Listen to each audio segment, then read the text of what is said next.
الحمد لله رب العالمين والصلاة والسلام على أشرف الأنبياء والمرسلين. محترم حضرات و خواتین، اللہ تعالیٰ کے فضل و کرم سے دلوں کے اعمال کا یہ سلسلہ ہم سن رہے ہیں، اور آج کے اس درس میں دو باتیں ہمارے ساتھ ہیں کہ پہلی بات یہ ہے کہ دل کی حقیقت کیا ہے، معنی کیا ہے، اور دل کا مقام کیا ہے۔ دل کو عربی میں القلب کہتے ہیں، اور القلب کے عربی میں دو معنی آتے ہیں۔ ایک ہے خالص الشیء، یعنی چیز کی جو اصل چیز ہوتی ہے اس کو دل کہتے ہیں، قلب کہتے ہیں،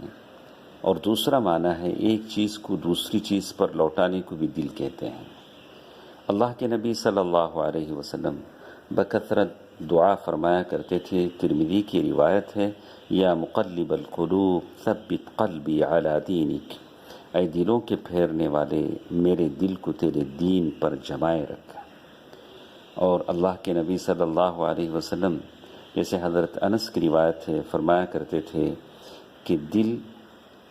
رحمان کے دو انگلیوں کے بیچ میں ہے، جیسے چاہے اللہ اس کو پھیرتے ہیں۔ اور بہت مختلف صحابہ کرام نے بھی کہا، جیسے ابو عبیدہ بن جراح رضی اللہ تعالیٰ عنہ نے کہا کہ مومن کا دل تو ایک پرندے کی طرح ہے، جدھر چاہے اڑتا ہے، یعنی مثل قلب المؤمن، یعنی مومن کا دل ایک پرندے کی طرح ہوتا ہے۔ اور اسی طرح ابو موسیٰ اشعری رضی اللہ تعالیٰ عنہ کہتے ہیں کہ دل کو دل اس لیے کہا گیا ہے کہ وہ ایک پر کی طرح ہے جو صحرا میں ہے۔ تو نعمان بن بشیر رضی اللہ تعالیٰ عنہ کی مشہور حدیث جس میں کہا، الا وان فی الجسد مضغہ اذا صلحت صلح الجسد کلہ۔ حضرت نعمان بن بشیر رضی اللہ تعالیٰ عنہ فرماتے ہیں کہ اچھی طرح سن لو کہ دل کے بارے میں کہا کہ الا وان فی الجسد مضغہ، یعنی پورے جسم میں ایک گوشت کا ٹکڑا ہے، اگر وہ اچھا ہے تو سارا جسم اچھا ہے، اگر وہ بگڑ جاتا ہے تو سارا جسم بگڑ جاتا ہے، اور وہ دل ہے۔ اسی لیے حضرت انس رضی اللہ تعالیٰ عنہ کی حدیث ہے کہ کہتے ہیں کہ اللہ کے نبی صلی اللہ علیہ وسلم جب چھوٹے تھے تو جبریل امین ان کے پاس آئے، اور آپ بچوں کے ساتھ کھیل رہے تھے تو جبریل امین آئے اور آپ کو پکڑا اور نیچے لٹا دیا، اور پھر اللہ کے نبی صلی اللہ علیہ وسلم کا یعنی دل پھاڑا، اور فاستخرج القلب، یعنی سینہ پھاڑ کر اس میں سے دل نکالا، فاستخرج منہ علقہ، پھر اس میں سے گوشت کا ایک ٹکڑا نکالا، اور کہا فقال هذا حظ الشیطان منک، اور یہ شیطان کا حصہ ہے جو تم سے نکال رہے ہیں۔ اور پھر اس کو ایک سونے کے طشت میں دھویا زمزم کے پانی سے، پھر اس کو جوڑ دیا اور پھر ویسے ہی کر دیا جیسے وہ تھا۔ تو معلوم یہ ہوتا ہے کہ سینے میں جو دل ہے وہ دل ہے، ہدایت اور ضلالت دونوں چیزیں اسی دل سے متعلق ہیں جو ہمارے سینے میں دل ہوتا ہے۔ اسی لیے آدمی اپنے دل کو ٹٹولے کہ اس کے سینے میں جو دل ہے وہ ہدایت یافتہ ہے یا ضلالت اور گمراہی کی طرف جا رہا ہے۔ یہ بہت ضروری چیز ہے کہ آدمی اپنے دل کی خبر لے، دل کی حالت کو جانے کہ اس کا دل کدھر جا رہا ہے۔ اس لیے کہتے ہیں کہ دل کے مقام اور اس کی منزلت کے بارے میں کہا، اشرف ما فی الانسان قلبہ، انسان کے جسم میں سب سے شریف اور سب سے اعلیٰ چیز اگر کوئی ہے تو اس کا دل ہے، اس لیے کہ دل اللہ تعالیٰ کو جانتا ہے اور پھر اللہ تبارک و تعالیٰ کی طرف انسان کو لے جاتا ہے، جیسے عز بن عبد السلام رحمہ اللہ نے کہا۔ اور اسی لیے کہتے ہیں کہ دل جب اچھا ہو جاتا ہے تو وہ اچھے کام اس سے ہوتے ہیں، اچھی حالتوں کی طرف جاتا ہے، اللہ تعالیٰ کی اطاعت ہے، بندگی ہے۔ حسن بصری رحمہ اللہ کہتے ہیں، داوی قلبک، تمہارے دل کی دوا کرو، علاج کرو، فإن حاجت اللہ تبارک و تعالیٰ کو جس چیز کی ضرورت ہے اپنے بندوں سے وہ اچھے دل کی ضرورت ہے۔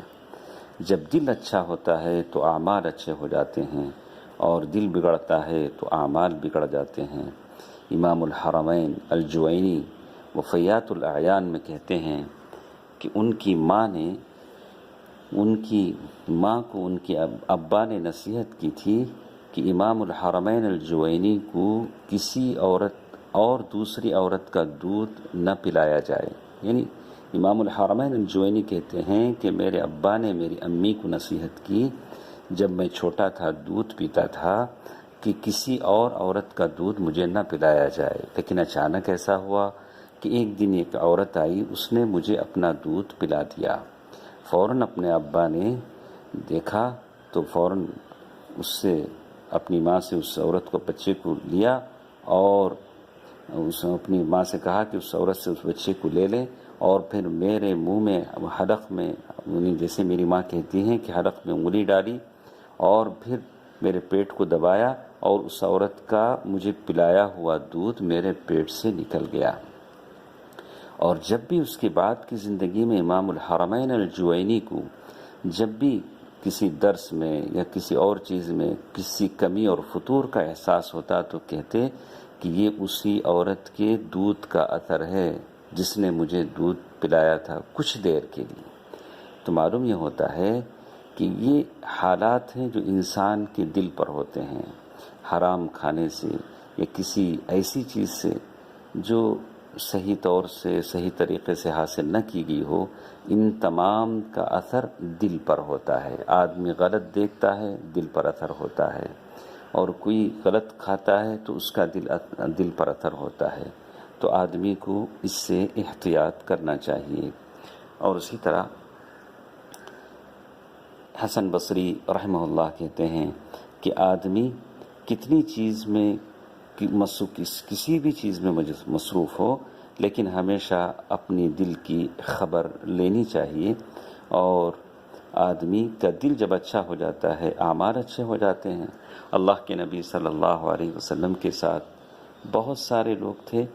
جو منافق تھے لیکن جنگوں میں جاتے تھے، اور پھر